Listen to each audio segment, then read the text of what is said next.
السلام علیکم ناظرین، پاکستان دس ویک کے ساتھ میں ہوں آپ کی میزبان بشرا خان۔ جیسا کہ آپ کو معلوم ہے، پاکستان دس ویک میں ہم لیتے ہیں جائزہ سیاسی، کاروباری اور دیگر سرگرمیوں کا۔ اس ہفتے بھی ہم آپ کے لیے لے کر آئے ہیں تازہ اور منفرد رپورٹس۔ حالات کے باعث IMF کے ساتھ مل کر بجٹ بنانا پڑا۔ وزیر اعظم شہباز شریف کا کہنا ہے کہ اخراجات سے متعلق معلومات 1.5 ماہ میں شیئر کریں گے۔ IMF کے پروگرام کے حوالے سے مثبت توقع ہے۔ مزید جانتے ہیں اس رپورٹ میں۔ وزیر اعظم شہباز شریف نے کہا ہے کہ حالات کے باعث عالمی مالیاتی فنڈ کے ساتھ مل کر بجٹ بنانا پڑا۔ ہمیں متبادل توانائی کے ذرائع خصوصاً شمسی توانائی کی ترویج پر توجہ مرکوز کرنے کی ضرورت ہے۔ IMF کے پروگرام کے حوالے سے مثبت توقع ہے۔ حکومت کو IMF سے کوئی جواب موصول ہوا تو اسے پارلیمنٹ کے ساتھ شیئر کریں گے۔ وزیر اعظم نے کہا کہ ہمارے دور حکومت میں جنوبی پنجاب کا بجٹ اور ملازمتوں کا کوٹا زیادہ تھا۔ جنوبی پنجاب میں لیپ ٹاپ اسکیم میں کوٹا زیادہ تھا، جبکہ وزیر اعلیٰ روزگار اسکیم کا کوٹا 10% زیادہ رکھا گیا۔ پنجاب نے اپنے وسائل سے وہ منصوبے بھی بنائے جو وفاق کے منصوبے تھے۔ شہباز شریف کا کہنا تھا کہ اخراجات میں کمی کے بارے میں معلومات 1-1.5 ماہ میں سامنے لائیں گے۔ پاکستان ورکس ڈپارٹمنٹ ختم کرنے کا اعلان ہو چکا ہے۔ PWD میں بندر بانٹ ہوتی ہے، اس لیے یہ فیصلہ کیا گیا۔ وہاں جو کرپشن ہوتی ہے سب ارکان کو پتہ ہے۔ دوسری جانب وزیر اعظم شہباز شریف کی زیر صدارت پیٹرولیم ڈویژن کے امور اجلاس ہوا۔ اجلاس کی صدارت کرتے ہوئے وزیر اعظم شہباز شریف کا کہنا تھا کہ ہمیں متبادل توانائی کے ذرائع خصوصاً شمسی توانائی کی ترویج پر توجہ مرکوز کرنے کی ضرورت ہے۔ انہوں نے ہدایت کی کہ تھر کول کی ملک کے دوسرے علاقوں تک رسائی کے لیے ریلوے لائن کے حوالے سے تمام ضروری اقدامات کیے جائیں۔ وزیر اعظم نے تھر کول کے حوالے سے حکمت عملی تیار کرنے کی ہدایت کی اور کہا کہ تھر کول پاکستان کی توانائی کی ضروریات کے حوالے سے انتہائی اہمیت کا حامل ہے۔ امریکی قرارداد پاکستان کے معاملات میں مداخلت ہے جو قابل قبول نہیں۔ دفتر خارجہ کا کہنا ہے کہ پاکستان غزہ سے اسرائیلی فورسز کی فوری واپسی کا مطالبہ کرتا ہے۔ وزیر داخلہ کا کہنا تھا کہ پاکستان عالمی امن کے لیے اقوام متحدہ اور ریاستوں کے ساتھ مل کر کام کرنے کو تیار ہے۔ مزید تفصیلات اس رپورٹ میں۔ دفتر خارجہ نے کہا ہے کہ امریکی قرارداد پاکستان کے معاملات میں مداخلت ہے جو قابل قبول نہیں۔ ترجمان دفتر خارجہ ممتاز زہرا بلوچ نے میڈیا بریفنگ میں کہا کہ پاکستان ایک خود مختار ریاست ہے۔ امریکی ایوان نمائندگان میں قرارداد پاکستان کے معاملات میں مداخلت ہے جو قابل قبول نہیں۔ ترجمان نے مزید کہا کہ بدقسمتی سے امریکی کانگریس نے زمینی حقائق کو جانے بغیر قرارداد منظور کی۔ امریکہ سے ہمارے بہترین دو طرفہ تعلقات ہیں۔ ایک دوسرے کے اندرونی معاملات میں دخل نہ دینے کی پالیسی پر کاربند رہا جائے تو تعلقات بہتر رہتے ہیں۔ امریکی کانگریس کو پاک امریکہ تعلقات کی مضبوطی کے لیے کام کرنا چاہیے۔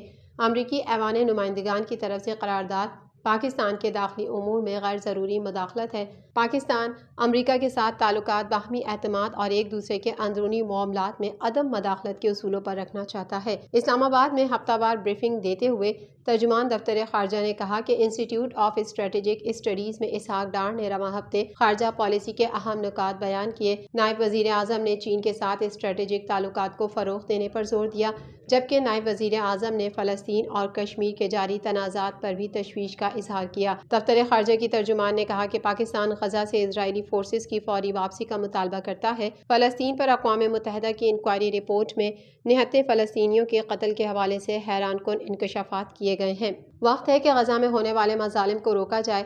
دوسری جانب وفاقی وزیر داخلہ محسن نقوی نے نیو یارک میں اقوام متحدہ کی جنرل اسمبلی کے خصوصی اجلاس سے خطاب کرتے ہوئے کہا ہے کہ آج دنیا کو درپیش چیلنجز سرحدوں سے بالاتر ہیں اور چیلنجز سے نمٹنے کے لیے اتحاد اور مشترکہ عزم کی پہلے سے کہیں زیادہ ضرورت ہے۔ پاکستان عالمی امن کے لیے اقوام متحدہ اور ریاستوں کے ساتھ مل کر کام کرنے کو تیار ہے۔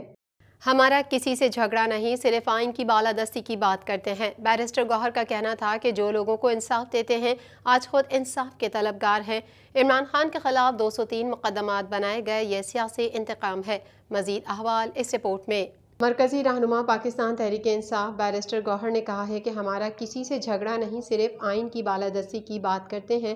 بیرسٹر گوہر خان نے کہا کہ جج صاحبان جو خود دوسروں کو انصاف دیتے ہیں، اگر آج وہ خود انصاف کے طلبگار ہیں تو عوام کے حقوق کا تحفظ کیسے ہوگا؟ مرکزی رہنما پاکستان تحریک انصاف بیرسٹر گوہر کا لاہور میں وکلاء کنونشن سے خطاب کرتے ہوئے کہنا تھا کہ انصاف اور آئین کی بالادستی کے لیے لاہور ہائی کورٹ کا اہم کردار ہے۔ ہم صرف آئین کی بالادستی کی بات کرتے ہیں، ہمارا کسی سے کوئی جھگڑا نہیں۔ لاہور میں وکلاء سے خطاب کرتے ہوئے انہوں نے کہا کہ پاکستان کی عوام باہر نکل کر جج صاحبان کو یہ پیغام دینا چاہتی ہے کہ پاکستان کی 25 کروڑ عوام اور وکلاء ان کے شانہ بشانہ اس جدوجہد میں ان کا ساتھ دیں گے۔ بیرسٹر گوہر نے کہا، ہمارا کسی کے ساتھ جھگڑا نہیں، ہم صرف رول آف لا کی بات کرتے ہیں۔ یہ اسی وقت ممکن ہے جب عوام کے بنیادی حقوق محفوظ ہوں۔ انہوں نے کہا کہ عدلیہ اور ایگزیکٹو آزاد ہونی چاہیے، جو لوگوں کو انصاف دیتے ہیں آج خود انصاف کے طلبگار ہیں۔ پنجاب کے عوام ججز کے شانہ بشانہ کھڑے ہیں، چاہتے ہیں پاکستان میں 70 سال بعد قانون اندھا نہ ہوا، چاہتے ہیں قانون عوام کے حقوق کا تحفظ کرے۔ لاہور ہائی کورٹ بار نے انصاف کے لیے آواز اٹھائی اور جدوجہد کی۔ بیرسٹر گوہر کا مزید کہنا تھا کہ کسی بھی پارٹی کو جیتی سیٹوں سے زیادہ نہیں مل سکتی، عوام نے بانی پی ٹی آئی کے نظریے کو ووٹ دیا۔ بیرسٹر گوہر خان نے کہا، عمران خان کے خلاف 203 مقدمات بنائے گئے، یہ سیاسی انتقام ہے اور یہ تمام مقدمات جعلی ہیں۔ اڈیالہ جیل میں ان کیسز میں 14 گھنٹے ٹرائل ہو رہا تھا۔ میں نے جج صاحب سے کہا کہ بریک کتنی دیر کی ہوگی تو جج صاحب نے کہا کہ اتنی ہی ہوگی کہ ہم نماز جمعہ پڑھ سکیں۔ آپریشن عزم استحکام کے سیاسی عزائم نہیں، چند دنوں میں طریقہ کار واضح ہو جائے گا۔ وزیر دفاع خواجہ آصف کا کہنا ہے کہ عزم استحکام آپریشن کی زیادہ تر کارروائیاں KPK اور بلوچستان میں ہوں گی۔ وزیر اعظم آفس کا کہنا ہے کہ عزم استحکام کو غلط سمجھا جا رہا ہے، سابقہ آپریشن سے موازنہ نہ کیا جائے۔ مزید احوال اس رپورٹ میں۔ وزیر دفاع خواجہ آصف نے واضح کیا ہے کہ عزم استحکام آپریشن کی زیادہ تر کارروائیاں KPK اور بلوچستان میں ہوں گی، جس کا مقصد دہشت گردوں کی پناہ گاہیں ختم کرنا ہے۔ خواجہ آصف نے کہا کہ کچھ عرصہ قبل حکومت کی جانب سے دہشت گردوں کو معافیاں دینے کا نقصان ہوا ہے۔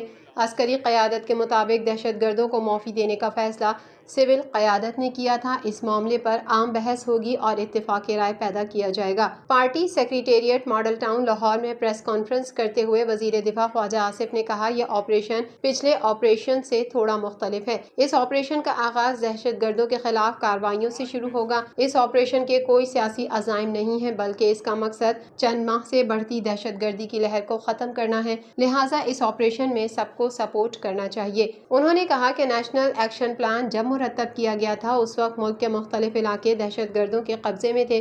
اب کچھ علاقے ایسے ہیں جن میں تحریک طالبان کے دہشت گرد کارروائیاں کرتے ہیں، لیکن پہلے والی صورتحال بہرحال نہیں ہے۔ ضیاء الحق اور مشرف کی حکومت کی 2 جنگیں ہم نے امریکہ کے مفاد کے لیے لڑی۔ یہ آپریشن چین یا کسی کے کہنے پر نہیں کر رہے، بلکہ اپنی مرضی سے کر رہے ہیں۔ خواجہ آصف نے کہا کہ ایپیکس کمیٹی کی جانب سے عزم استحکام آپریشن شروع کرنے کا فیصلہ کیا گیا، جس میں تمام وزرائے اعلیٰ موجود تھے اور کسی نے مخالفت نہیں کی۔ میٹنگ میں چیف منسٹر KPK موجود تھے، کوئی اختلاف نہیں کیا۔ آج اس کو اسمبلی میں پیش کیا جائے گا اور بھرپور بحث کی جائے گی۔ اپوزیشن کے اس آپریشن سے متعلق تمام خدشات دور کیے جائیں گے، لہٰذا اس آپریشن کو تمام ارباب اختیار کو سپورٹ کرنا چاہیے۔ وزیر دفاع نے واضح کیا کہ اس کمیٹی میں وزیر اعظم، 4 وزیر اعلیٰ اور آرمی چیف سمیت دیگر موجود تھے، لیکن کسی نے مخالفت نہیں کی۔ آج یہ کابینہ اجلاس میں آیا اور اس میں اتحادی جماعتوں کے سوالات کے جوابات دیے جائیں گے۔ دوسری جانب وفاقی حکومت کا کہنا ہے کہ ملک کے پائیدار امن و استحکام کے لیے حال ہی میں اعلان کردہ ویژن، جس کا نام عزم استحکام رکھا گیا ہے، کو غلط سمجھا جا رہا ہے اور اس کا موازنہ گزشتہ مسلح آپریشنز جیسے ضرب عضب، راہ نجات وغیرہ سے کیا جا رہا ہے۔ کسی بڑے آپریشن پر غور نہیں کیا جا رہا، یہ جاری آپریشن کو آگے بڑھانا ہے۔ بیان میں کہا گیا کہ بڑے پیمانے پر کسی ایسے فوجی آپریشن پر غور نہیں کیا جا رہا جہاں آبادی کی نقل مکانی کی ضرورت ہوگی۔ خبروں کے سلسلے کو مزید آگے بڑھائیں گے، مگر یہاں وقت ہوا ہے ایک بریک کا۔